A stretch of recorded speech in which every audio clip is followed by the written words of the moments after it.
You asked a question and I provided my answer. All I'm telling you is that the law was with my parliament and I think parliament is Your representing. answer is sufficient. No problem. Answer is sufficient. But let me go into my the clock. You watch me.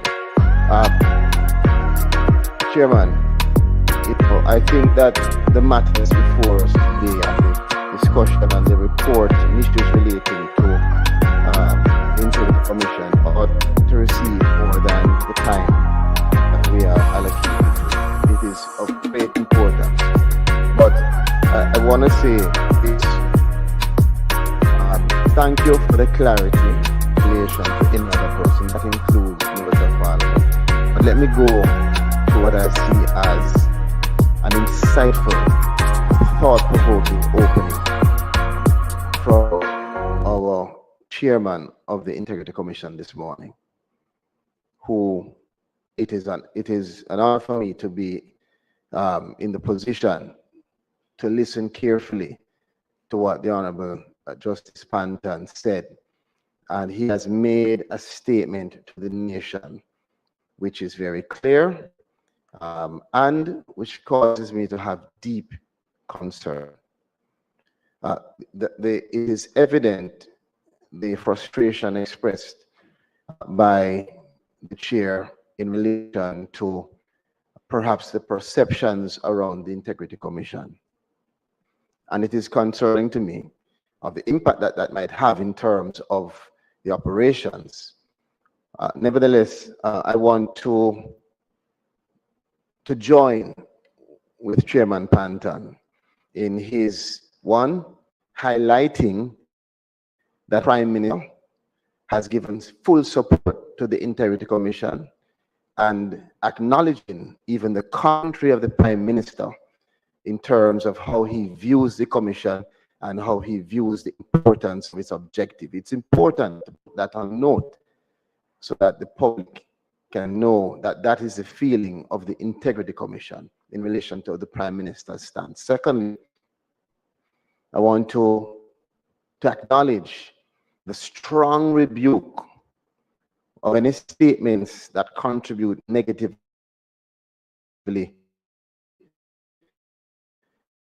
to how our society sees the Integrity Commission or sees even our engaged words were such statements that fuel a sort of mood among sycophants and that focus on the society that we live in.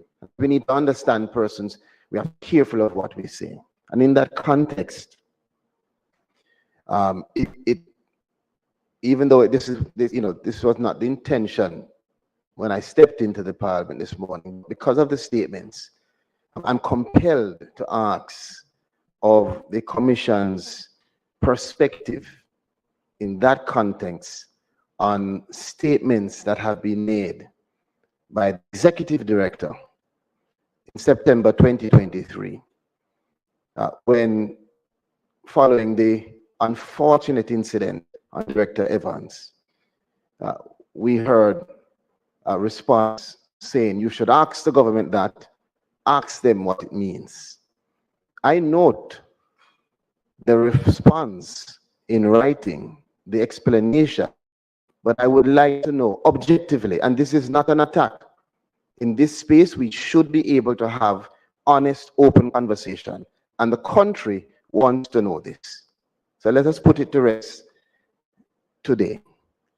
What, Chairman Panton, is your perspective on those comments from our Executive Director following such a significant and unfortunate incident? Do you consider those statements to be statements that you would categorize as such that fuel a sort of mood among sycophants and statements within the category that we should be careful of because of how the society will view them? Chairman, I'm very interested in knowing that. And in that vein, I have other issues. I will ask the Chairman that first and then move to the other matter.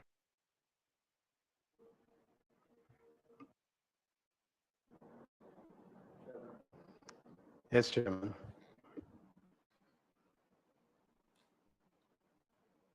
Not really in an argumentative mood today. I'm in a very docile mood today. I'm surprised that that statement by the executive director has been raised again. The fact of the matter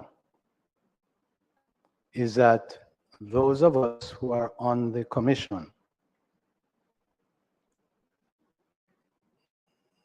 were in a position then, at the time of the incident, to understand why the executive director reacted as he did. Now, there were some very serious security concerns. I don't want to go in depth, but I have to say, because I have been asked, that Commissioner Anderson, Commissioner of Police Anderson, gave certain instructions to one of his senior members, and those instructions were not carried out.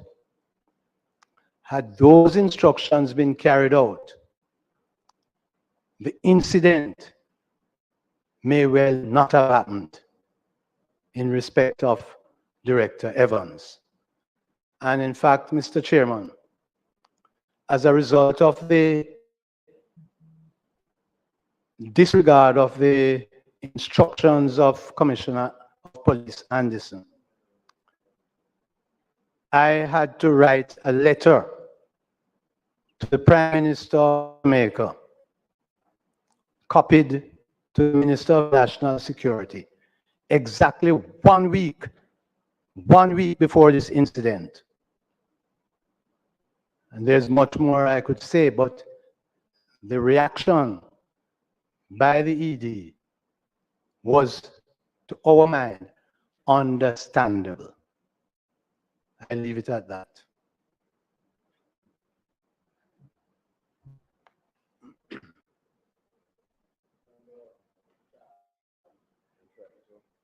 I'm not saying anything more on it, Mr. Chairman.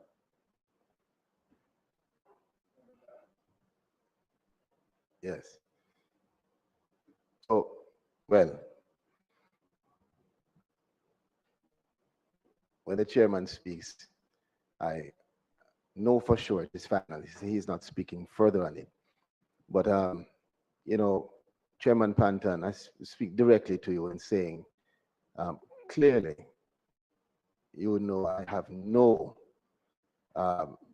intention of being antagonistic to you. That would cause me to be scolded in other places.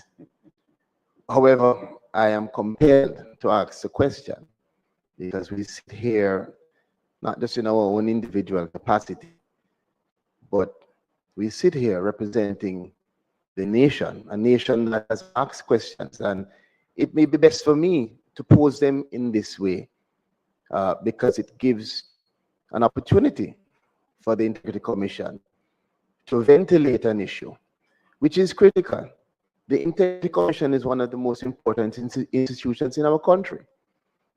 And we don't want a situation where you, chair, or your commissioners feel in any way that the parliament is attacking. And when I note your opening remarks, I note your reference to our psychologists perhaps assessing us and us needing to examine what we're digesting as it may be impacting us in particular in terms of how we operate. And that's not the kind of engagement that I believe the country would want between the IC and the parliament, nor is it the kind of perception that we want. So it is our responsibility to dispel that and to remedy it if it is that there are things that have been done or are being done to cause you to feel that way. You are an important element in terms of advancing transparency and accountability in our country. Chairman, a big part of that also requires to look into the Integrity Commission itself. Because as I've said before, advancing integrity must require you to have integrity. And it must require you not just to have integrity, but for the country to have confidence in you being a person of integrity. And those perceptions are critical. And sometimes the reality and the perception does not meet. But we can't afford for that in these kind of circumstances. For instance, Chair, and I'd love to hear from Chairman Panton. Again, we speak about the society and the need for us to ensure that we're careful in how we operate. And from time to time, we hear comments about this matter that unfortunately occurred with Director Evans.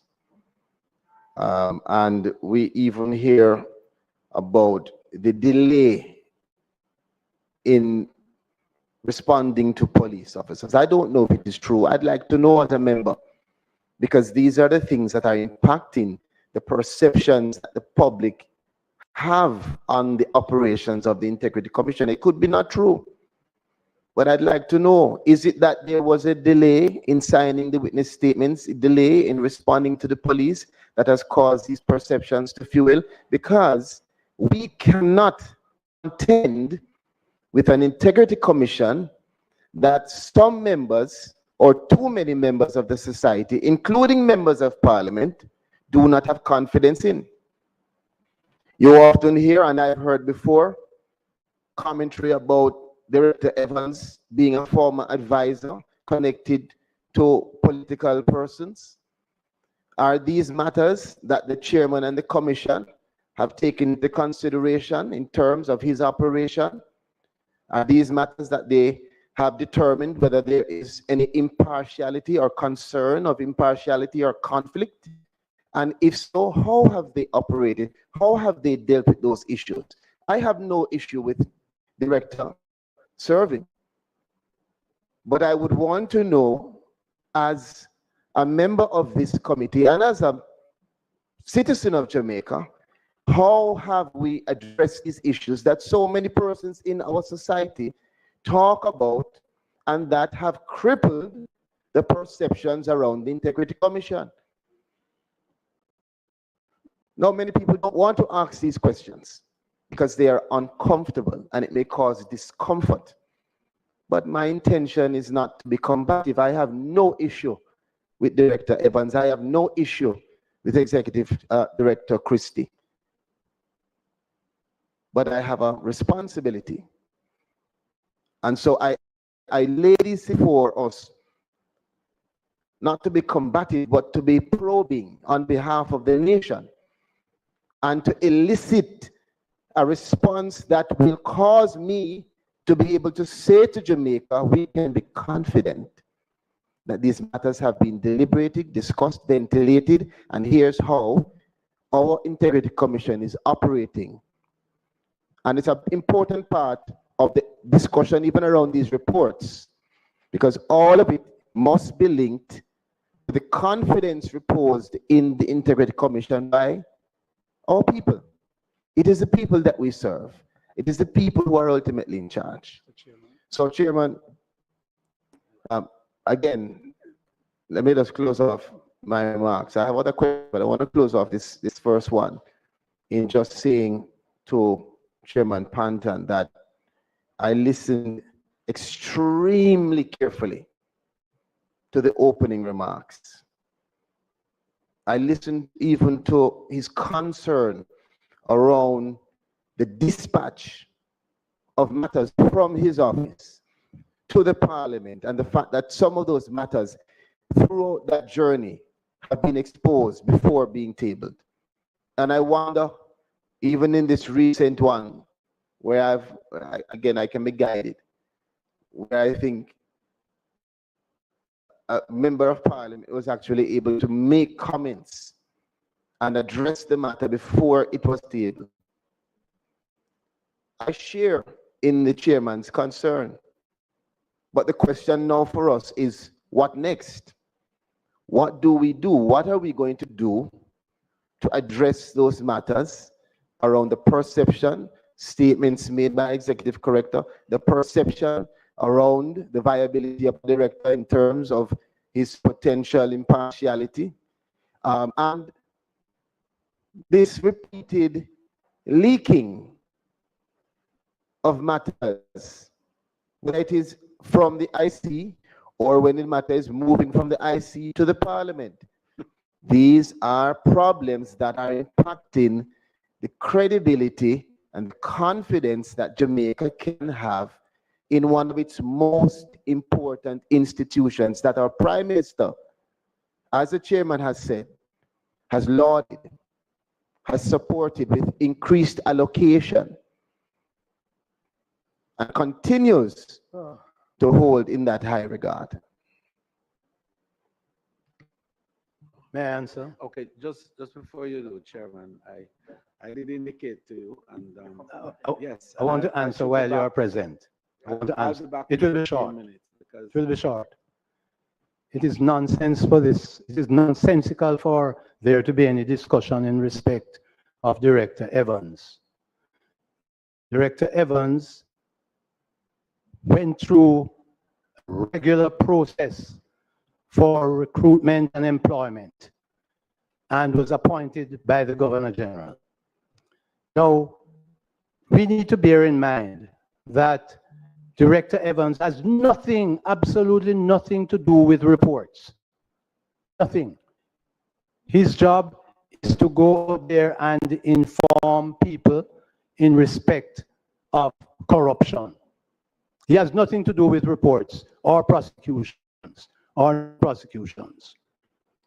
And the fact of the matter is that we need to remember that our second, third, and fourth governors general were active politicians. So bear that in mind when people are talking about somebody having worked with a politician for a period. Our second, third, and fourth governors general were senior active politicians for all their lives. And they served the country well. And this question of partisanship, we need to debunk it. And there is no question about the leak being attached to the commission unless you can prove it. Why wouldn't there be a leak while the thing is pending in the commission? And why is it as soon as it reaches Parliament, there is a leak? Think about that.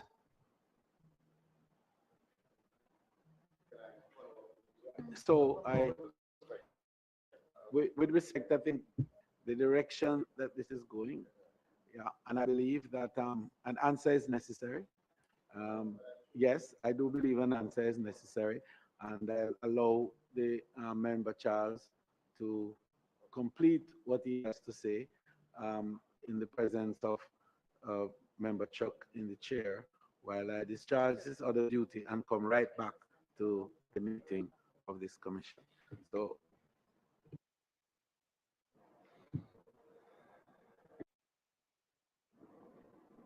Thank you, Chair. And let me, I took the opportunity when posing my questions before to reiterate that I have no intention of being antagonistic. And I really want to just reiterate that. Comfortable or cause discomfort is not because I'm trying to cause any argument with the Integrity Commission. It is because these are real live issues, whether we like it or not, that are surrounding us are consuming the discussions around the more pertinent things that we need to move towards in terms of transparency, accountability, and strengthening that framework in the country. So I say this with the hope that no one on that side will consider the questions in that way. And therefore, we could get some answers as opposed to comments, because answers might actually assist us, I think, in dispelling a lot of the rumors and issues that arise in the public domain. That said, we spoke of the rule of law, which guarantees independence from interference as well. And when I raised the issue, Chairman Panton, around the director's relation with a political individual, I raise it because of the comments that have been put in the public domain of the possibility of impartiality, and with the intention of not saying he is impartial, but asking the Integrity Commission what steps are taken to address these issues. That's why I raised it. Now, as it relates to the matters before us, I have one other question. I wanted to find out and to interrogate rather how the commission views interim reports. Do we have such a thing? Maybe Director Stevenson is the proper person. I don't know. Chairman, you can decide who. But do we have such a thing as interim reports? And would interim reports ever be placed tabled?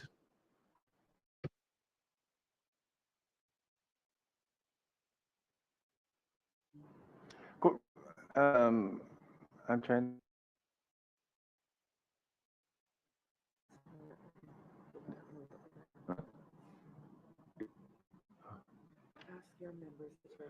Turn the mic off for the moment.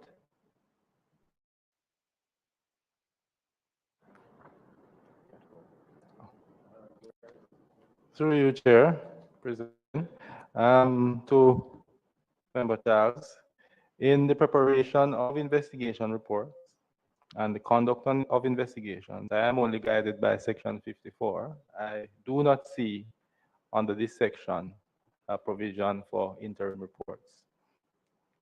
So all the reports that have been tabled are final reports. 54, yes. All right. Member Fort has not. Will you allow her to ask some questions before members Robinson, Poland? I am allowing you to. No, they had their mics on before you. Well, he said that there's nothing as interim report. So everything is final report. That's the understanding I'm having from him. Is that so, Director?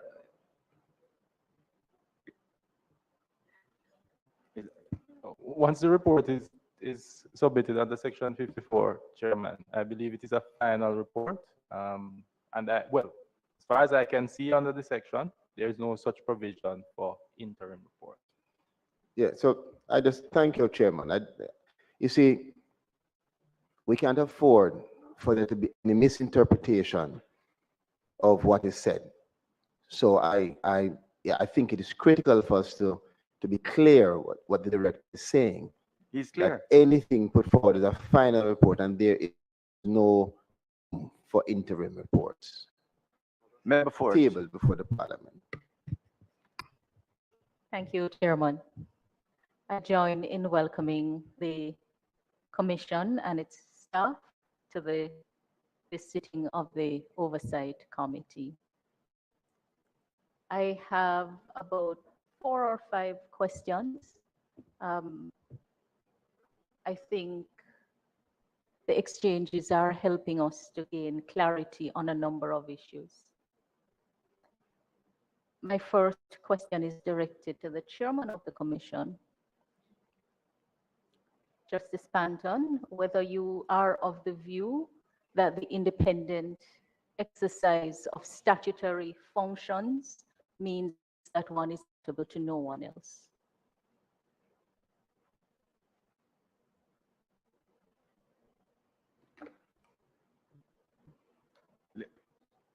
First again. No, I'm not of that view. Thank you. The second question is whether you, on behalf of the commission, has ever refused or rejected an invitation to attend upon a meeting of the Integrity Commission Oversight Committee prior to today. No, Thank you. In your opening remarks, you chided that the commission takes orders from no one other than the court. Are you of the understanding, or what is your understanding of the nature of the IC's accountability to Parliament, having regard to sections 4, section 5, subsection 4, and section 6, subsection 3. Section 5(4) is a provision which states that the commission shall, subject to section 34, subsection 3, and section 36, subsection 4, be ultimately responsible and accountable to Parliament for all matters relating to the functions of the commission. The two provisos, 34(3), relate to the Director of Corruption Prosecutions not taking directions from anyone, and section 36(4) has to do with the exclusion of matters that may be prejudicial or which are subject to legal professional privilege. So I'll just restate the question. What is your understanding of the nature of the IC's accountability to Parliament, having regard to sections 5, subsection 4, and section 6, subsection 3 of the Integrity Commission Act? my understanding is that the Integrity Commission cannot be ordered by anybody other than Parliament. That doesn't mean that it isn't accountable, because everybody is accountable in public life, at least the public. You said to Parliament, I think you meant court. What's You, that? you said cannot be ordered. Cannot be ordered by anybody other than the court. You said Parliament. Well, that of course would have been a big slip. Because that would not happen. My other question at this time? I thought you said 3. No, I didn't say 3. Or at least I don't recall saying 3. You don't recall.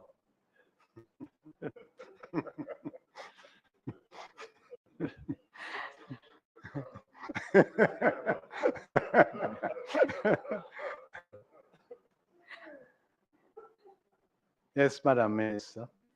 Has the Commission examined the practices and procedures of any public body? Before you, could I just to, a number of students are here and I know they're leaving shortly, but I want to say to the students, if you don't mind, I just want to thank the students of attending Parliament. They're from St. James Prep, 44 students and 10 teachers. You have been sitting there silently. I hope you enjoyed the session so far and continue to have a very good day.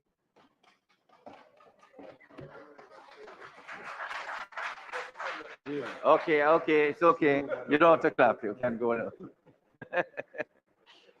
All right, okay. Continue.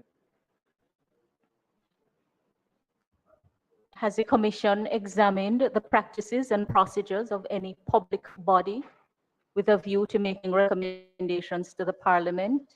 in relation to the revision of those practices and procedures, directing attention to the function of the commission set out at section 6(1)(d) of the Act.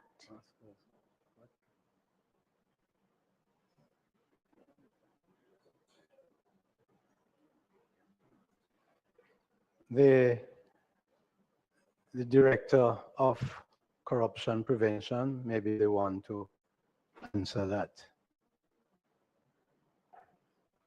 Miss, The one who his name keeps popping up just because of his previous work history.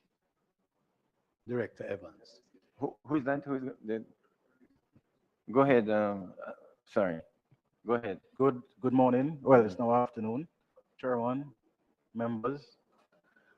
So in terms of the work of the Corruption Prevention Division, actually substantive elements of Section 6 speaks to the work of the commission, of the division, in terms of preventing corruption. We have spent a lot of time over the last 3.5 years since the division was formed on public education. We've spent a lot of time on developing a national anti-corruption strategy. And we have also done a lot of work in terms of stakeholder engagement.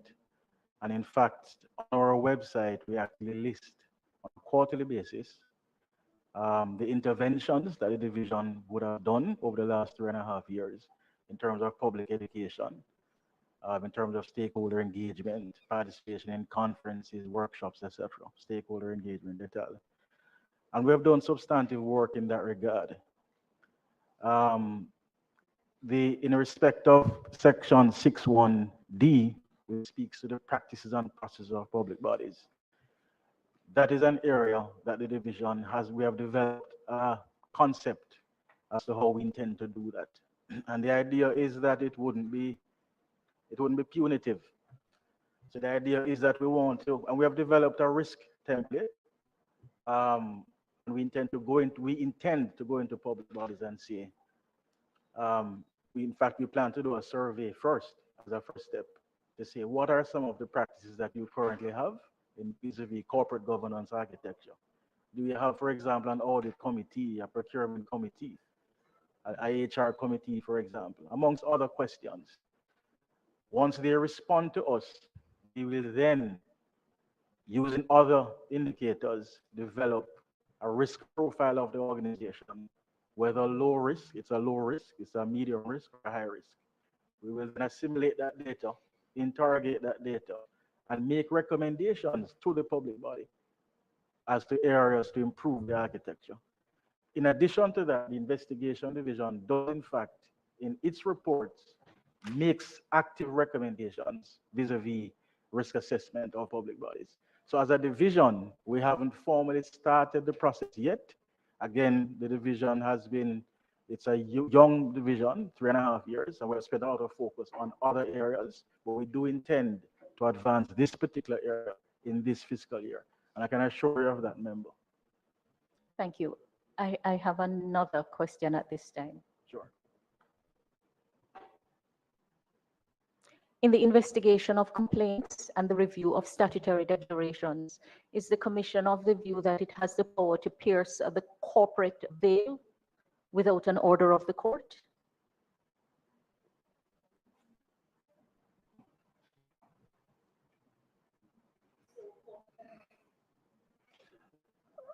In fact, Brent, yes, I'm doing so.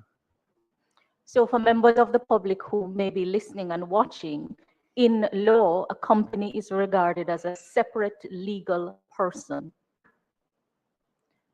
And there are specific principles of law in relation to how a company is treated vis-a-vis its shareholders and its directors. And I'm just seeking an understanding of how the Commission carries out its functions. So I will repeat, whether the Commission, in investigating complaints or in its review of statutory declarations, is of the view that it has the power to pierce the corporate veil without an order of the court? As a collateral question to that,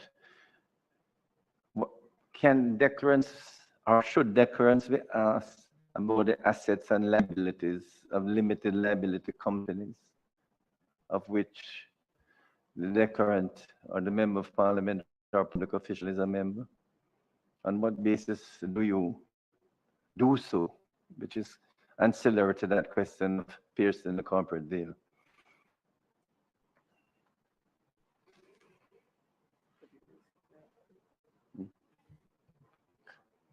Chairman, present through you to Member Malahoo Fort. Before proceeding to answer your question, though, I am constrained in saying that there are certain matters before the court, and a part of the application deals with the issue of the corporate veil, and I would be very responsible to go down that road at this time, except to say that insofar as we have operated, we believe that we are complying with the law as it is. My question does not relate to any particular case. My question is a general question in respect of the approach taken. So it's not in respect of any particular case. Those who have spoken have been at pain to reference the law, even offering a view that some provisions of the law may be in conflict. But we're talking about principles of law and an understanding and an approach that is taken.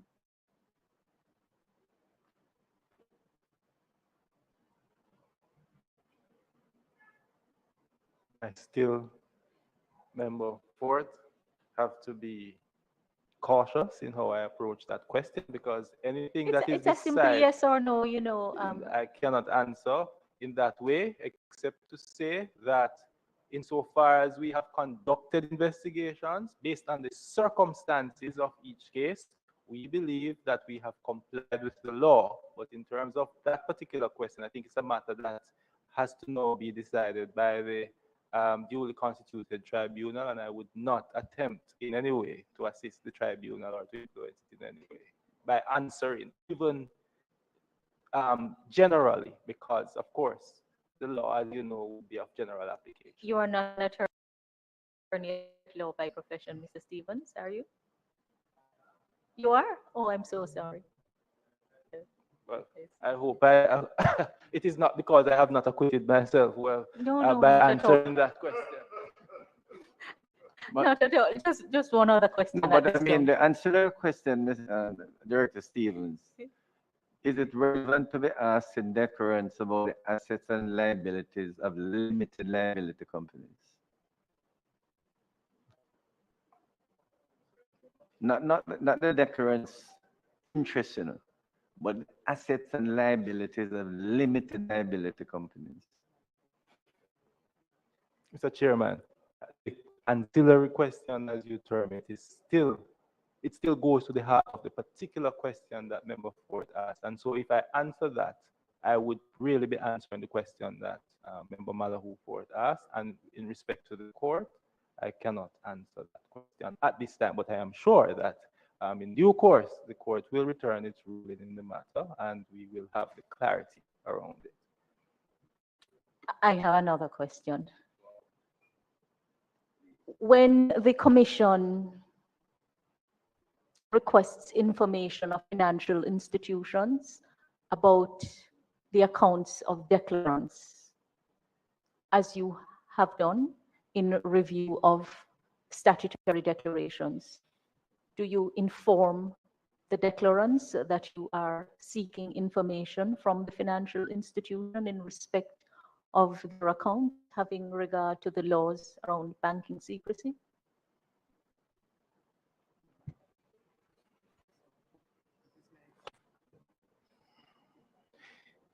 Insofar as my functions are concerned, I do not inform the declarant that I'm requesting information about their accounts. And I believe that I am covered by Section 48 of the Integrity Commission Act, which speaks to the secrecy provisions and other laws of a similar nature, for example, the Banking Act. So I go under that provision to ask questions. Now, as a matter of investigative strategy, in most instances, it would be foolhardy to inform a declarant. Section 48. I believe it's about 48.4. I could check. It should be about 48.4, but you can always check, and I will come back to it. But it perhaps would be foolhardy. Okay. All right. Thank you.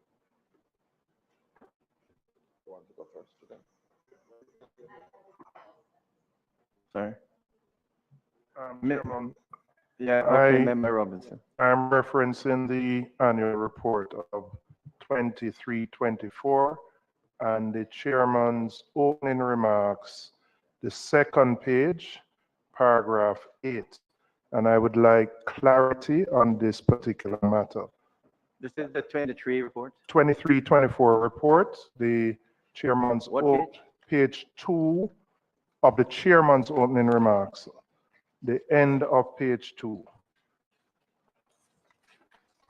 If for the 272 is page 8 of the 272 pages, and it's at the bottom. And I'm going to quote the last sentence written by the chairman. And from my interpretation, there appears to be a bit of a contradiction. And I quote, "Of course, there is nothing to prevent declarants or persons under investigation from speaking on the situation as it relates to them." So I am seeking clarity. If a declarant is under investigation before the report has been tabled in the parliament, is it against the law for the declarant to acknowledge that he or she is the subject of an investigation? In my opinion, a declarant can always speak about his or her situation at any time. That is my view of the law.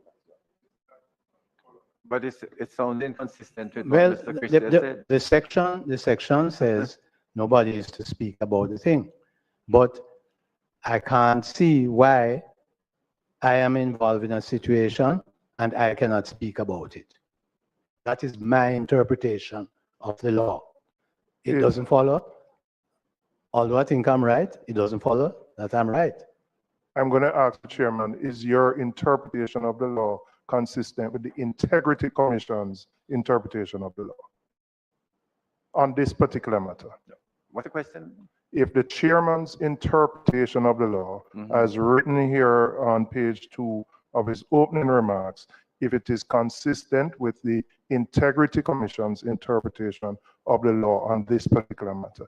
It's a very important matter because there have been public comments made that no individual can speak on a matter until it's tabled, even if you are the subject of an investigation. But the chairman... No, I don't share that view. Right, but is that I the view share of the the view that the commission and other people should not be speaking about matters as forbidden by the legislation.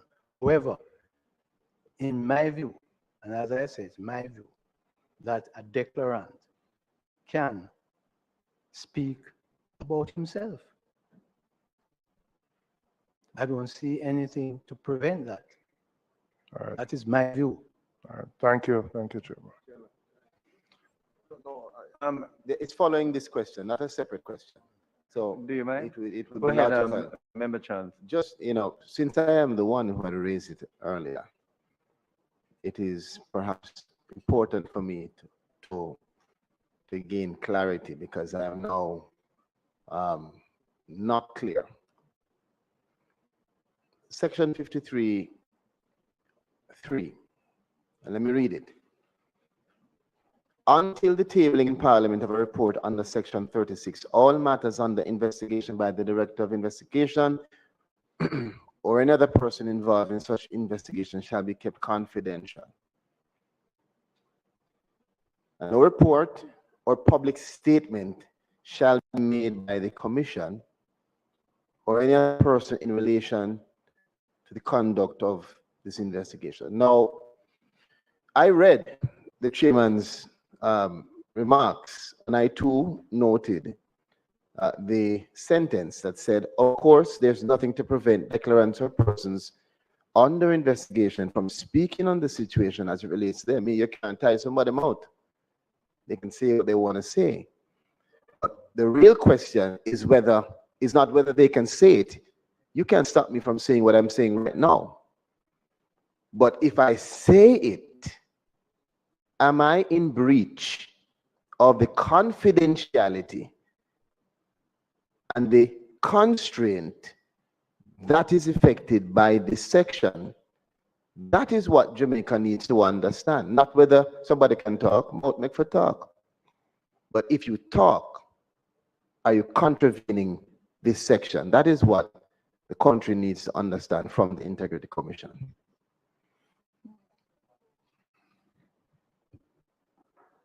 Chairman, I'd just like to just respond to what was just said. This law was not written by the Integrity Commission. It was written by the Parliament of Jamaica. And if there are flaws in the law which are creating different interpretations, I think that's a matter for the Parliament. It cannot, that hat can't be placed on the Integrity Commission's head. It can't. We've already addressed the issue of conflicting interpretations. It is the responsibility of the country's lawmakers to make clear laws. And if we get into a situation, a pit, where we're, jumping over ourselves as to what this means and what that means, that's a matter for the Parliament to deal with. It can't be our responsibility. No, 1 second. It is a conversation that, Chairman, hold on. No, it cannot be that I ask a question, there's a response, and then we're going to move on. I would like an opportunity for the flow for me to respond. Now, Mr. Chairman, this is the second time that the executive director has responded to my question or comment in that way.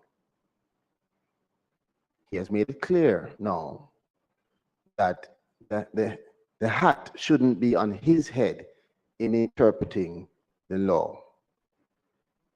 Now, if the executive director of the Integrity Commission ought not to be called upon to interpret the law, which is going to direct his function, who should? It is not only inappropriate,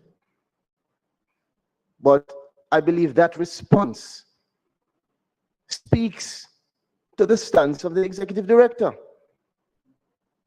And if I ask a question, you can respond properly in giving me your opinion. You see how the chairman responded? That's what I'm talking about. The chairman gave us his opinion and said, I may not be right. The chairman wouldn't look on me and tell us that is for you to deal with. I think that response, the executive director, is not in keeping with the tenor of this oversight committee and the conversation we're having now. I'm asking again, and hopefully you will be minded to actually give me some insight into how you think, because how you think and what operates in your mind as the executive director is critical to my understanding of the operation of the Integrity Commission and the confidence I repose in it. So if you're unable to answer the question, then you tell me you're unable to answer it because you don't know what it means. But I don't think so. You are someone who has taught law. You are a respected attorney at law. You have served more than once in this position. Your opinion is critical. It is significant. So let me ask again. Member, just before, there's a member who seeks an intervention for a point of information. And To seek intervention in my questioning? Yes, that's what he says. Chairman, I just want to note that I was a member of this parliament when this law was passed. and I clearly recall what the intention was. It is to guard against people who are being investigated, being prejudiced. And that person can waive whatever protection that he or she might have under the law. It is to ensure that investigations are done in secret so that the person who is being investigated can have that secrecy preserved. But that person can waive that secrecy anytime by saying, I am being investigated and here are the facts. And I don't see anything wrong with that in terms of the general Chairman, provision of confidentiality. can I just say that the comment from Member Paulwell is irrelevant as a point of order. It has no bearing on the question that I'm posing. He will have an opportunity to speak. Can I finish? I accept what you say in your. Listen, In all Chair- fairness, I accept what you've said, but his right to intervene is to be respected. I respect So, it, but I I'm take your commenting point on his well in right. terms of your own And interpretation. yes, I have of a his right. I have a intervention. right Not- to not a respond. problem with that, of course. And in the middle of my So can you question, please finish? Yes, you ought please. not to obstruct it. We're all members here. And I get the impression, Chairman, this is a serious matter, And no, why I'm saying this? You have Jamaicans right now listening to us who are confused.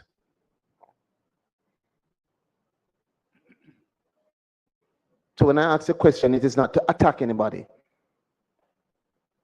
I'm not sent here to be friendly. I'm sent here to be effective. And the question, and this is it. Even me asking this, Member Paulwell is saying you're being defensive or offensive. I'm not being offensive. What I'm being is probing. And maybe because of my legal training, it is not meant in any personal way. I am probing a matter. And I draw the comparison in how our chairman responded, expressing his own perspective and respectfully saying that he could be wrong. And I can respect that kind of response. But I don't accept that as a member of this committee, I can ask a question and it be said, you who wear the hat, not me. That couldn't be acceptable, Chairman. But let me ask again, for clarity. I raised an issue before around section 53 and 56 asking for clarity whether members of parliament who are under investigation are within the constraint of the Integrity Commission Act in speaking about such investigation before those matters have been tabled in parliament. The response from the executive director to me was to read out a comment or a statement rather from the Integrity Commission that says, in my words, all officers or any other person fall within the constraint of the law. And in my terms, ought not to be talking about the matter. Whether you are in the IC or any other person. I even went on to ask specifically, members of parliament, the response are members of parliament persons. Yes. So that was very clear to me. Now, further to that, we have highlighted a statement, a sentence in the chairman's report that speaks to, of course, there's nothing to prevent declarants or persons under investigation from speaking. My interpretation of that is that you can't time them out. I can say what I want to say, just as I'm saying it right now. But that is not what I think is the relevant question for the nation that is watching us. The relevant question must be, not can somebody talk, but if they speak, are they in contravention of this legislation? Now, for me to pose that question, it's important to answer it. So let me do it again and ask whoever wants to answer.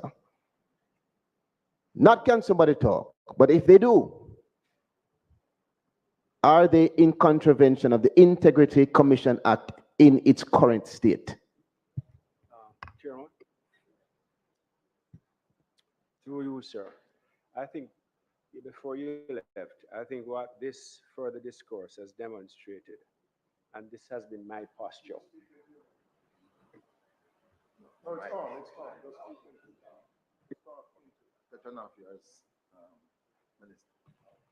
Yeah, thanks. I think this interchange and engagement, what is useful about it is that we're all talking about a piece of legislation which, interestingly, is on a review by this very parliament. And if we read the law, what the law actually anticipates is that after 5 years, observing how the law operates in relation to the commission, is there anything which needs changing? No, it should not come as a surprise to anyone that there are going to be conflicting interpretations insofar as some provisions of the legislation are concerned. And to me, I don't see why that should cause any level of consternation. I think where we are right now is that we have identified a number of provisions which are capable of more than one meaning. They are equivocal in meaning. And you want to get to a point where you are clear, you're unequivocal in meaning. And I don't think we should be seeking to pin anyone on a particular interpretation, interpretation A or interpretation B. When we look at the rules of interpretation, legislative interpretation, one rule that you look for, well, there's a literal rule, and I think that's what we're talking about. It says any other person. And the member is right, we're all persons. But there's also another rule. What was the mischief that the provision was intended to cure or to deal with?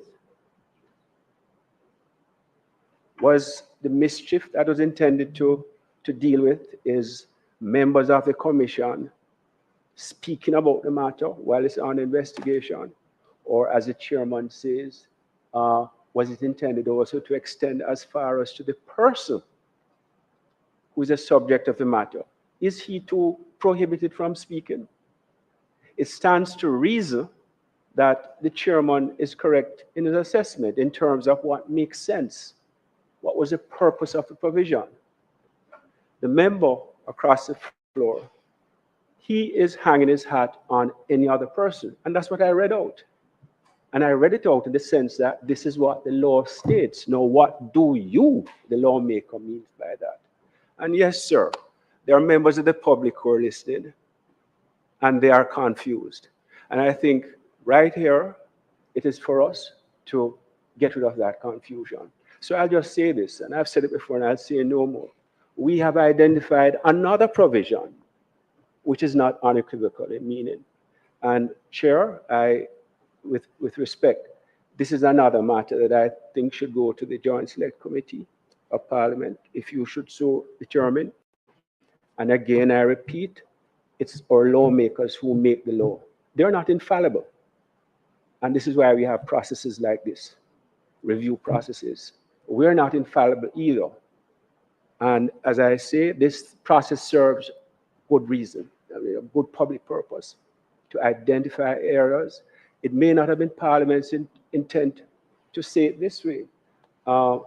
Madam Malhu Ford pointed out that, despite Section 6.3a of the Act, which says that the Commission shall not be directed by any person or authority. Parliament is an authority. This committee is an authority. And the words are very explicit. They are unequivocally clear. But yet in another provision of the Act, it says that you're accountable. And there's no one on this side who would say that we're not accountable.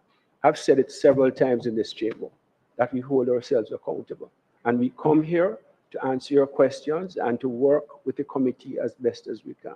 So, Chair, I'll rest it, and I hope the member understands my position. I'm not here to answer questions in a way that satisfies anyone. That's not me. I will give you my answer to a question as I see it. We have identified another provision in the Interior Commission Act which requires address, and I leave it at that. Chairman?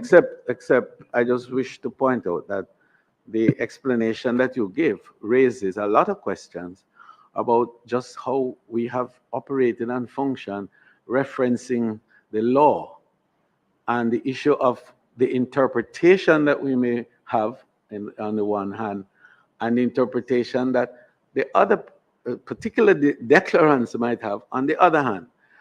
What concerns me at this moment is the actual point you made, E.D. Christie, that the law has to be amended and dealt with dispatch. And I made the comment earlier as chairman of another responsible body that has that overall responsibility, that it will be done, and it will be done with dispatch. Because much of the concerns that are being raised here, the confusion that the member Charles is references, emanates from, again, the imprecise nature of the legal provisions. And the second element that I believe needs to be looked at is the absence of empirical data points for determination of decisions. So that there is probably too much that is left to the interpretation of functionaries in arriving at decisions. So one of the things that we have to look at are there possible parameters to be established, action points to be determined. In other words, a more empirical basis on determining what is required for certification, for example. And so that if we have a list of 1 item, 2 items, 3 items, 4 items, and all those items are met, then certification is automatic. And it removes the individual situation where a director of any area has the discretion to determine. And it removes the reference to phrases like, in his opinion, or if he's satisfied, that there's a system that everyone understands, both the declarant and the commission, as to what constitutes the satisfaction level. And once that threshold is reached, there's no question about certification. So these are points that we have to look at down the road, and definitely is part of the consideration that the JSC is seized with as we move forward.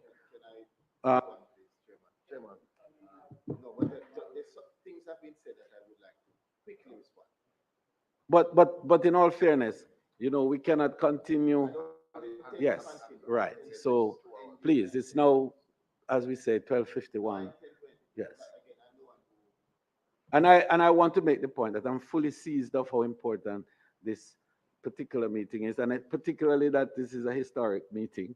It's the first time we're having the full commission before us. And it's only that we're going to have more of this. And I will sincerely hope that, we can, after this meeting, structure another to continue perhaps elements of this discussion that are left undealt with. So I will continue, but bear in mind, Parliament must be ready for preparation at 1 o'clock. There's absolutely no getting away from it, because we begin at 2 in the next session. So Member Charles, kindly wrap up, and then we have quickly from Member Malahou Fort, and then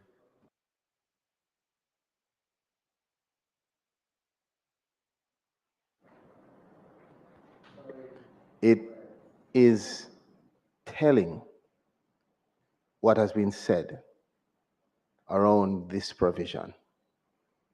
In my reading, I recall, Chairman, hearing about strategic ambiguity, where persons can see something that is clear as unclear in order to foster debate, or what some call selective interpretation where a clear statement or law can be seen as unclear if it doesn't align with the objective you seek.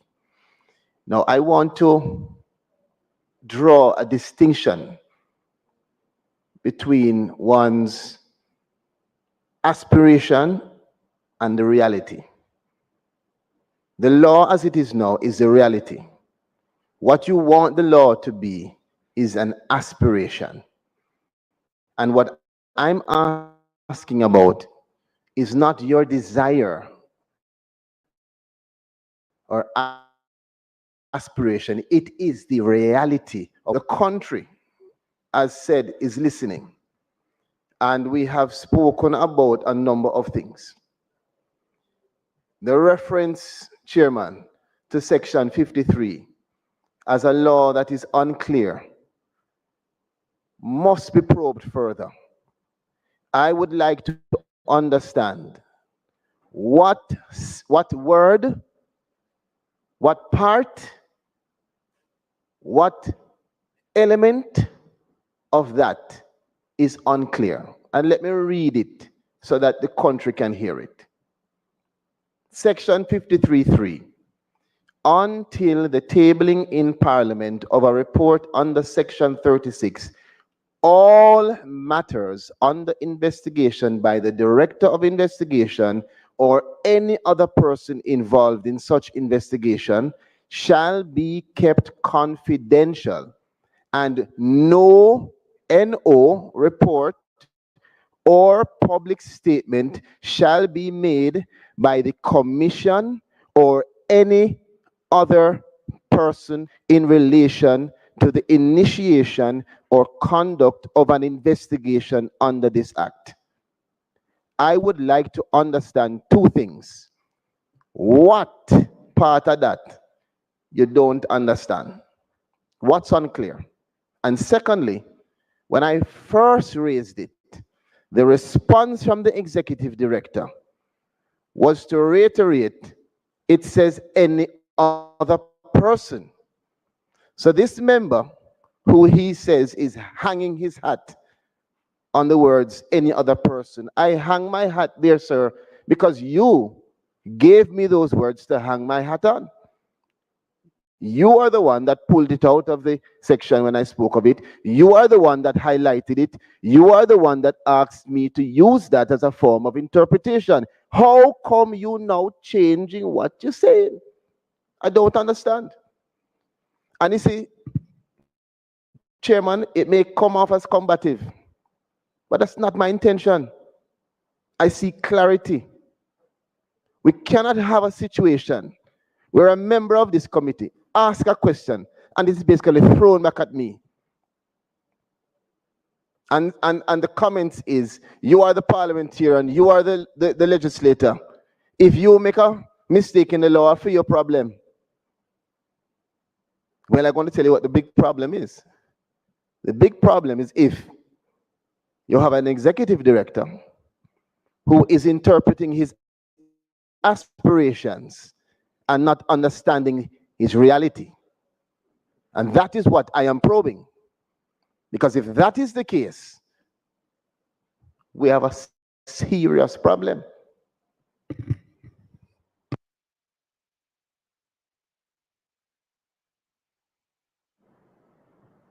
I will leave it to the judge.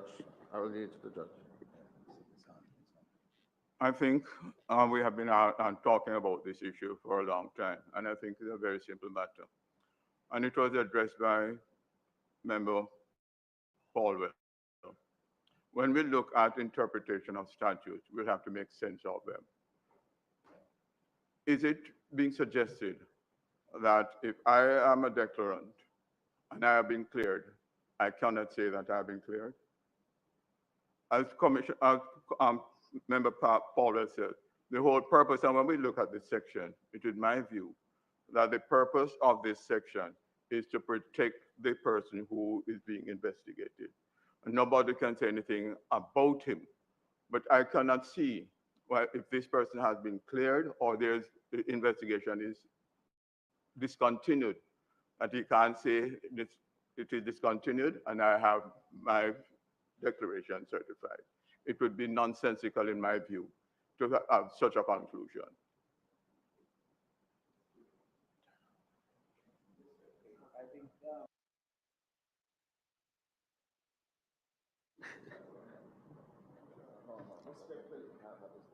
No, we're not going Chairman, to. We're Chairman, not going to. may I? So yes, May I, please. Chairman?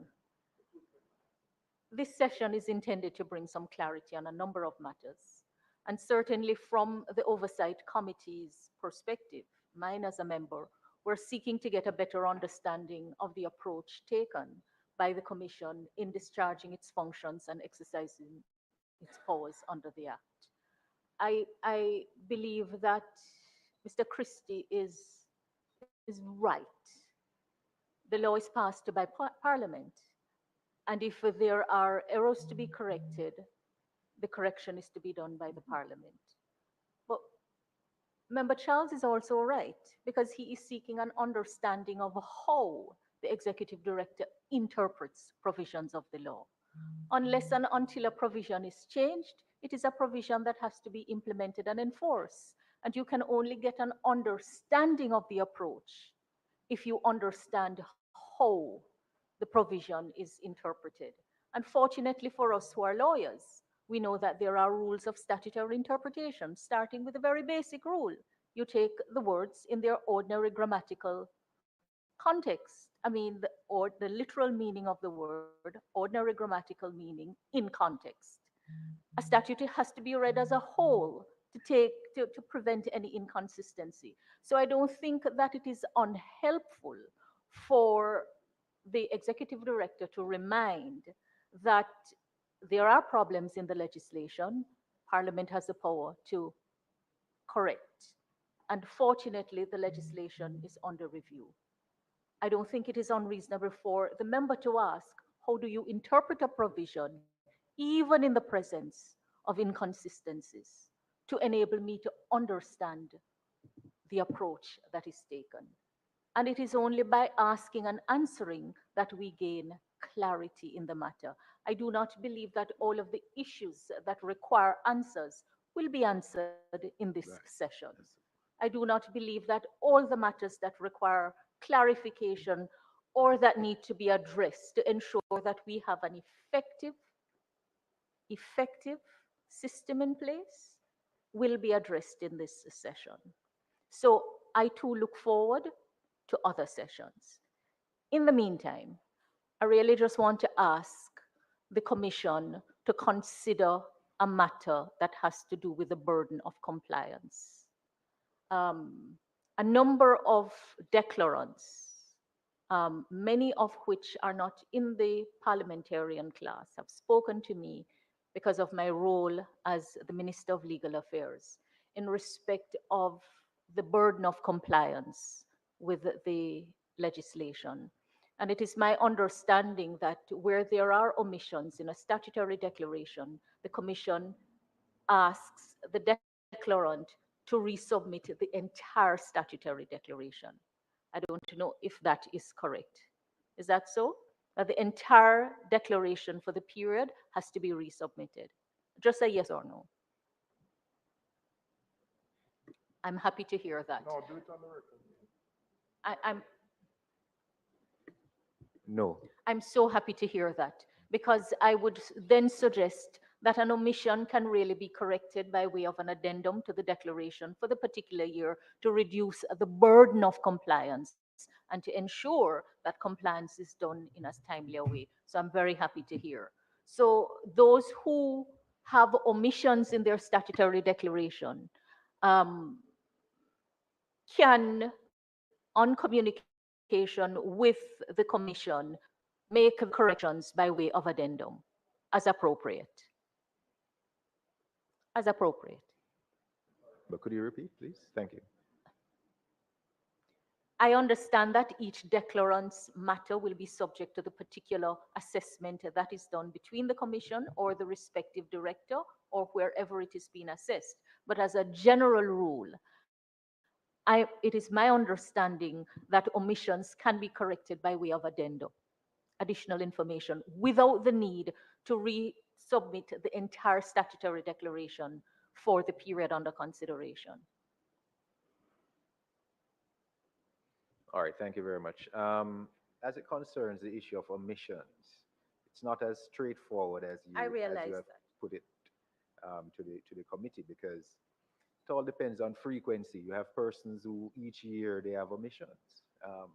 We're not going to ask them to resubmit. We may put it to the commission No, no, that those matters be escalated. I'm not talking about However, complex matters. I'm really yes, talking about a at the straightforward, simplest, simple. straightforward They, omissions yes, that the omissions may run more than 1 year, of course, but they are straightforward matters. yes, indeed. Very well. Yes, they can. I will have to double check though on one particular matter, because remember, you're required to sign in front of a JP to Right. attest to the I mean, signature. the additional matter No, would have to be certified. correct, Right. correct. So it would have to be certified also using the similar language.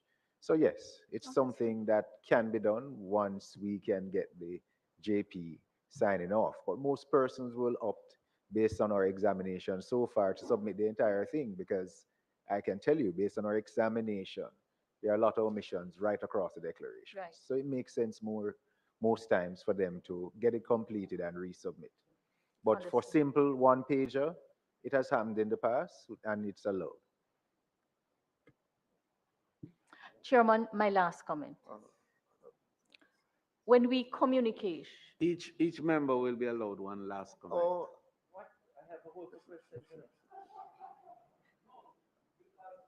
Because no, because we will have other sessions. We have to have other sessions. I There are a will, number I of will matters yield to here those who have that not I asked have, their which we question. have not been able to raise as yet, which relates to the actual performance and some of the issues, particularly your EDS program for the declaration. That's very important, the electronic declaration arrangement, and a number of other such matters operationally that we want to raise with you and have clarification on. So we will have to ask you to come back. But we are constrained. The clerk of the house is here on that side looking at Okay, me. Chairman. So Okay, Chairman, well, perhaps I can go ahead. And I suspect, and I don't think we should be encouraging commissioners to come to Parliament to be questioned by us. I fundamentally disagree with that, but let me go into the question that I want to put. And it's going back to what I believe our role is. I want to go back to public education, because prevention is better than cure. And having been subjected to some of the lectures by the commission in terms of the law, I want to recommend, Chairman, from this committee, that all civil servants who are within the framework of the law, that they be mandated. Now, that is what we can mandate. Some education by the commission. And in that regard, to recommend that the commission revisit its staffing for public education, and that we will approve any such budget that comes to us for the expansion of that staffing. Secondly, again, I believe a role that can be played is to guide us in some of the things that we have been criticized over. So I would like to know, as a member of parliament, what are some of those conflict of interest that we need to be wary of? What are some of those functions that you perform in your private avocation that might run afoul of the law? And certainly, when we become government, what can a cabinet minister do and otherwise? I think those are important functions that, of course, we want. Well, well, prime ministers are being questioned about what they do now, much less me. And thirdly, I would like to know, Chairman, in your very first paragraph, you raised an ethics issue. I'd just like to know if you have received a response from the speakers yet.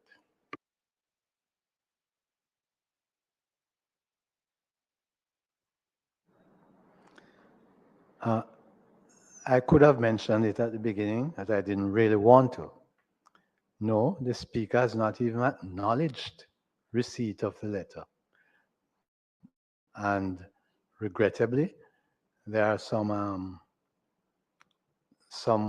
patterns of behavior that trickle down, it seems, because I've written twice to the financial secretary, who has not even acknowledged the letter either on, on, on either occasion. So I don't know if it is a pattern not to respond to me or the commission. I rather think not, Chairman. Okay. I happen to know of one of the circumstances, and I think that you will be responded to, I'm sure, in due course. Um, a little patience sometimes works, Chairman. Oh, I have learned in life But to be but patient. Once you went to Rossi's, you would learn patience. okay. To the point, however, I am of Mr. Paulwell, Member Paulwell's comment with regards to the presence of the commissioners. I think that it is uh, important requirement that we meet and exchange ideas from time to time.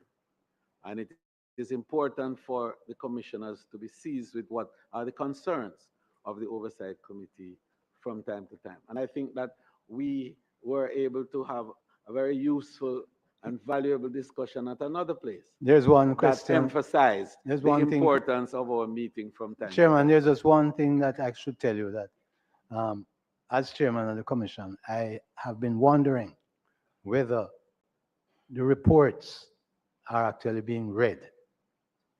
No, the reports are being read. Well, we're doing better than that. We've now had legal assistance to do a summary of the reports, and each member is provided with a summary of the report. In fact, we even do comparatives. In the case of the annual report, we have comparison of what was 21-22 against 22-23, and all that information is furnished. The whole idea is that we're trying to build more capacity for the committee to be able to respond better to the reports that you're sending and to be able to work with you to enable the compliance that we're about. And this is why the element of Member Paulwell's comments that I find favor with is the whole business of escalating the support for declarants to be able to comply timely and appropriately. And I think that one of the big responsibilities to enable compliance is for us to establish a department, perhaps even, that offers support. Because several of the declarants are ignorant of most of the accounting principles and so on, which guide how this very voluminous document called the declaration form are structured. And several sometimes are in trepidation trying to fill it out, especially because of the legal implication of each page having to be signed by you and notarized. So it's a legal document. And so and a number of persons have come into public life, with limited knowledge of these things and are well guided by an institution like yours, whose responsibility it is to ensure that the country understands and does comply. Because there's no glory in prosecution, there's glory in compliance. We would be And being happy, able to if report that we have 100% compliance by. we would be happy if the law made the declaration form just two pages. My final comment, Chairman. Even as I look forward to further engagements,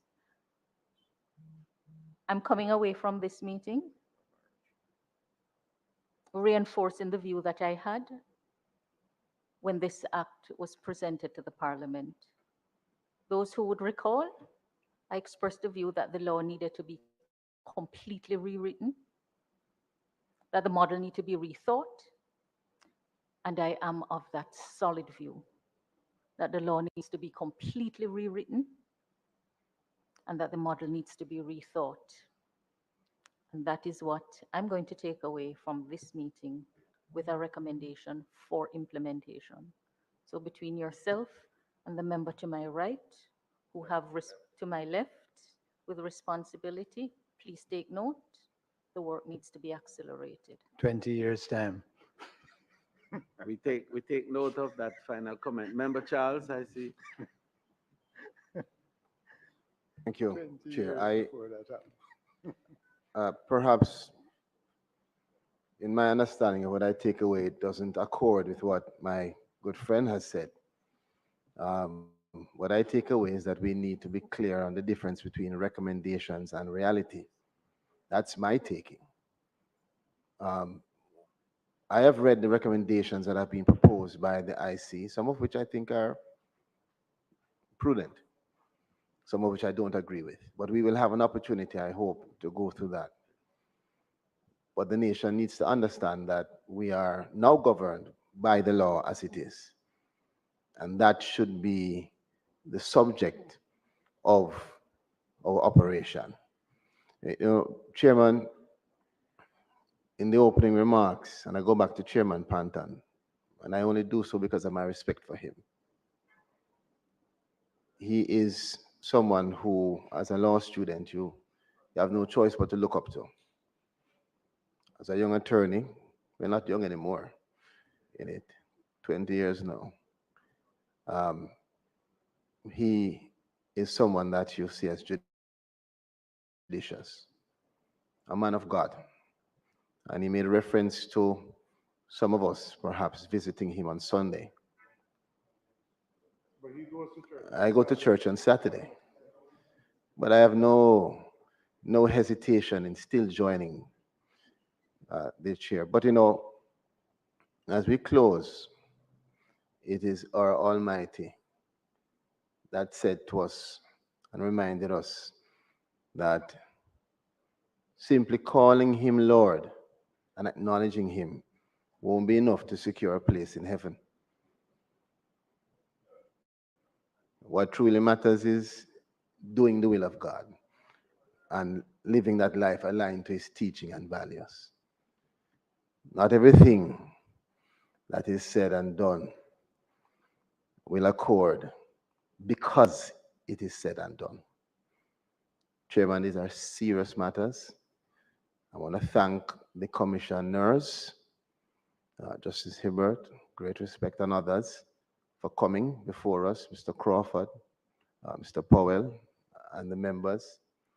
And I want to assure them and hope that they leave understanding that my probing is not meant in any disrespect. It is meant for me to carry out my function, which Panton is part of, who taught me that function. And I hope that we can continue to have probing discussions so that the country that we serve will benefit. The last thing I'll say, Chairman, is that it is troubling to me, the response to the questions around particular clauses in this legislation. It is troubling because basic interpretation follows rules and principles of law. We have an Interpretation Act, and we have different ways to interpret literally, etc., going down, as has been said as also by Member Malahoo Ford. Either the inability or the decision not to see that clearly causes me a lot of concern. And I do think that we will have to have some discussions further around what is now the current reality and how we're treating with this reality before we even speak about what our recommendations and aspirations should be. Thank you, Chairman. Thank you, member. We have two final brief comments, and then we'll just ask for the chairman to do his summation on this side, and then we break. Member Robinson and Member Chuck. Thank you, Chairman. My final question is probably more directed to the chairman. There is a recommendation specific to the Ministry of Agriculture and Fisheries. I don't know if it is still named so, on a particular investigative report. And I'm just going to read what the recommendation says. The Ministry of Agriculture and Fisheries to discontinue with immediate effect the current discriminatory process used to issue permits to applicants on the basis of prior importation history. The ministry to develop a formal policy that will ensure transparency and accountability in the receipt and processing of applications, as well as the merit and integrity in the issuance of permits and licenses for the importation of all animal products. The Ministry of Agriculture and Fisheries, and by extension the Government of Jamaica, to develop the necessary administrative structures that will facilitate an equitable process for all applicants who apply for permits for the importation of chicken products. This was from the summary presented to us, and I would just ask the chairman if you can follow up to find out whether these recommendations have been implemented by the ministry. And by chairman, as the chairman of this committee, I believe you would be the appropriately placed to do so.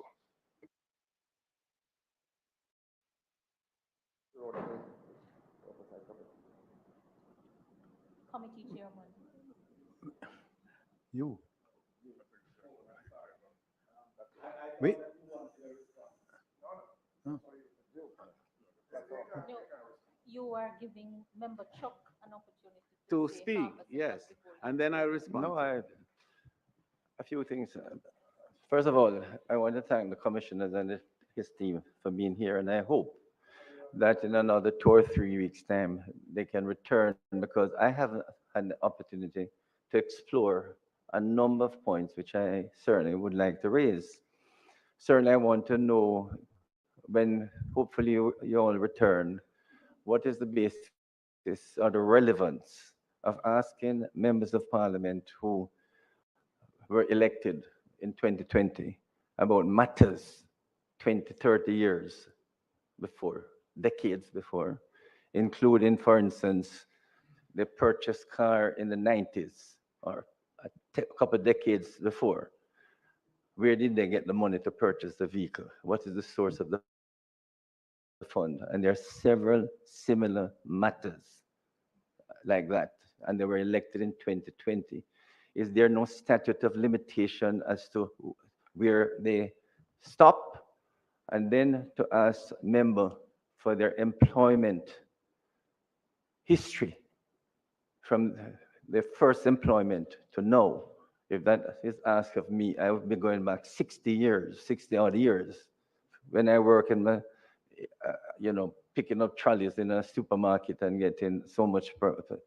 These are questions asking members for their employment history, which is 60 odd years in my case. Not they ask me, but similar persons along that line. And finally, the chairman of the Integrity Commission speak about no leakage from the Integrity Commission. But a member on this oversight committee, not you, was on the platform in August of this year, speaking about reports that will come to Parliament that will be so dramatic that there could be an election this year. Now, how do we know that any report was going to come to Parliament? How do we know that? But it would be so dramatic. And then, Chairman, the report, as normal, would come a day before Parliament started, or the weekend before. Everyone knew Parliament was going to start on the 17th of September, but it came on the 5th of September, 2 weeks before the 17th. Why did it come so early, almost 2 weeks before, when we know Parliament was going to be the 17th? And this is almost a couple of weeks after Member Robinson is talking about this dramatic report that was coming to Parliament. How does he know that a report is coming to Parliament?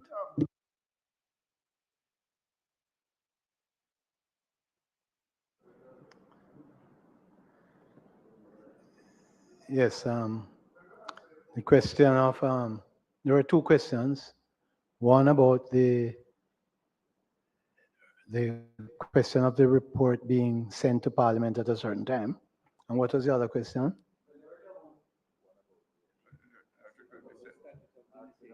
Oh, the statute of, Yes, in relation to the questions being asked of declarants, what I would like, Chairman, is for specific instances to be presented so that they can be dealt with. Specific instances, the name of the declarant and the questions asked, so that the Director of Information can deal with it. The second one, Chairman, you'll recall that we were initially invited to attend a sitting here on the 11th of June, 11th of September. If members recall that, then they would not be thinking that we knew that there was going to be no sitting of Parliament until the 17th. And the fact of the matter is that we send reports as soon as they have been received and read by the commissioners. As soon as they have completed the process, we send the reports, and they are usually timed to coincide with a sitting. And our understanding was that there was to be Parliament during that week of the 11th of September. And subsequent events, which we have no control over, resulted in the cancellation. That was the date for the nomination in wherever it was. Chairman, Yeah. respectfully, Yeah. I have to give some guidance in that regard. And unfortunately, your account doesn't comport fully with my understanding of what transpired in the period. I recall that we wrote to you inviting the commissioners for a meeting on the 11th. That had nothing to do with the calendar activities or the plan for the meeting of Parliament. Absolutely nothing. It Oh, had well. only to do with the meeting of a committee of Parliament, and that has to do with the Oversight Committee. So we had at no time intended for Parliament to Well, we didn't know. reconvene before the 17th. In addition, there were some other issues in relation to the preparation of the room and the dining We facilities didn't know all downstairs. that. You wouldn't know that, but it is fair to say that the assumption Yeah. that because we asked you for a meeting on the 11th, Yeah. right, which you indicated to us was not possible for We'll the come on the commissioners, 3rd but of rather the October. first week of 3rd October. yeah. And we agreed to do the first week of October. So I regret that you had a misunderstanding in terms of that. But for clarity and for accuracy, the two meetings never had anything to do with each other. Yes. The meeting suggested for the committee is a different thing altogether from the meeting of the House. And in respect of a member of the committee or member of Parliament saying that report is going to be tabled or something, I don't think it should be laid at the commission's feet. The fact of the matter is that politicians, as you know, they say things, all sorts of things, they speculate, and we have no control over that. At this chair, we don't speculate either, as you know. but we do take what is said very seriously. I mean, a number of parliamentarians, knowing that I sit on the Oversight Committee, have sent me information that especially Mr. Craig Beresford have sent them. And you asked for specific examples. I can give you one right now. And several of them have commended the commission. I can name them. That's fine, but Senator Morris. no, but I don't. I'm not going to call names. Morris. No, I'm not going to call names. Ask, No, 1 second, Mr. Chairman Carl Panton. Samuda. I'm They not have going to. smooth But relations. you have a situation now where a member elected in 2020 is asked a question. You bought a 2014 BMW. What is the source of your funds? What's the relevance of that? So we'll ask those questions. And I can give you many, many examples where a member elected in around 2020 again is asked, what did you do with a car you purchased in the 90s? What price did you get for it, and how did you dispose of the funds? What's the relevance of these questions? Chairman, if I may, before Director Beresford respond.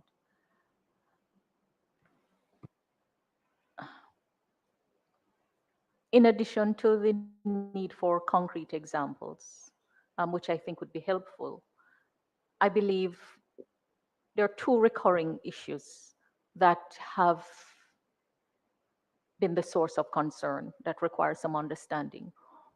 What is the understanding of the IC's remit in relation to matters before the law came into effect? That is one. So the law has a start date, and how far back do you reach under the Act, which had a start date? And the other matter relates to inquiries into assets and liabilities before the declarant became a declarant. I said two, but there's also a third one: materiality and the principle of de minimis. And that is of particular importance against the cost, the administrative cost of pursuing something, given its materiality. And I know materiality has to be looked at in context, but across numerous declarants, not limited to members of the political directorate, the recurring questions occur. What is the Commission's understanding of its remit in relation to matters before the law came into effect, and in relation to matters before a declarant was a declarant, and materiality?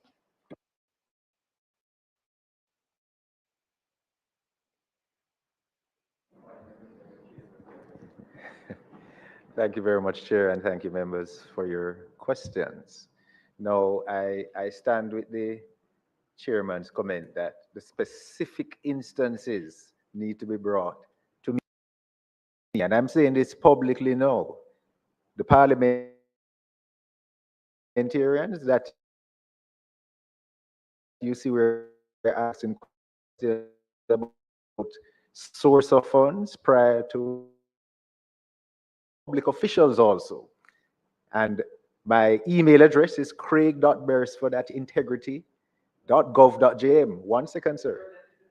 The letter, they should send it to me if that is the case. And let me answer the specific question. The statutory declaration requires you to complete several sections about your property, motor vehicle, et al. Now, if it is the case that you still own the property or you still own the motor vehicle, you have to declare it, even if you purchased it in 1970. On the form, it also requires you to put the purchase price, and there's a reason for it. So if you submit a declaration without the purchase price, regardless of when you purchase the asset, it has to be disclosed. Your declaration is not complete. It is not complete. So the specific issue about source of funds prior, if that is the case, I want you to bring that to my attention, because we have made it clear in our division that if it is purchased outside of a certain period, that we would not ask further questions about it unless there is a special circumstance about that particular declaration that requires us to ask information going beyond special circumstance. And I will not go into the special circumstance because it only happens on certain occasions, specific occasions. But normal course of activities, Once we see where you still own the asset or you still own the property, you have to provide complete information regardless of when you purchased it. And it's because the statutory declaration requires it. Yes. Clarify the point. Insofar as a section of the declaration requires a declaration of the asset and the price of acquisition or disposal, I don't think that is the issue of stating, if one recalls, what the cost of acquisition was. It's the reaching back. So are you saying that your understanding of your remit is that beyond stating the cost of acquisition, you have the power to inquire into the source of funds to acquire that, even if the declarant were not a declarant?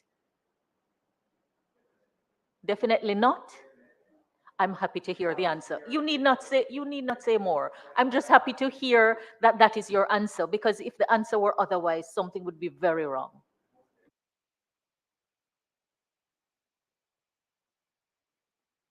I just want to make this clear. We only go back in on this. Yes. Indeed, indeed, indeed, indeed, indeed, indeed. Yeah. Yes. So once you were a declarant, special circumstances, we may ask questions. But what we do specifically is that we look at each declaration when you procured the asset, liability, if it's income to be declared, we ask for supporting documents once we're reviewing those statutory declarations, as a matter of course. So if there are specific instances where we're asking about source of funds before, that should not happen. And I'm making it clear it should not happen. And that's why I'm asking for you to send me that specific instance so I can treat with it. It's not supposed to happen. Well, I think we really have had a very fulsome, yes, discussion. And I just want to make the point that, you know, this is the spirit that we want to continue to have very active and very strong discussions between the Parliament and the Commission. There is really no need for us to be antagonistic in any way. That's not the intention. There's no need for us to interpret, comments in the most negative and derogatory way. That's not the intention. The intention is for us together to create the framework and the environment for the strongest and most powerful compliance possible to ensure that Jamaica's reputation and name is strengthened out there as a transparent destination where integrity reigns. I want to thank you, Chairman, and your team for coming. I want to thank members too. We have some small domestic matters to complete before we actually break, but we want to thank you. And to use the word of a former Governor General, happy hunting. Okay. We have to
Right. So members, we've had a very fulsome day. I'm I'm I'm open to the motion for no for the suspension of the items that were not covered for the next meeting and for the adjournment. Oh, yes. We will invite them back. We told them that because there are outstanding matters. But what we will have is an interim report to Parliament to indicate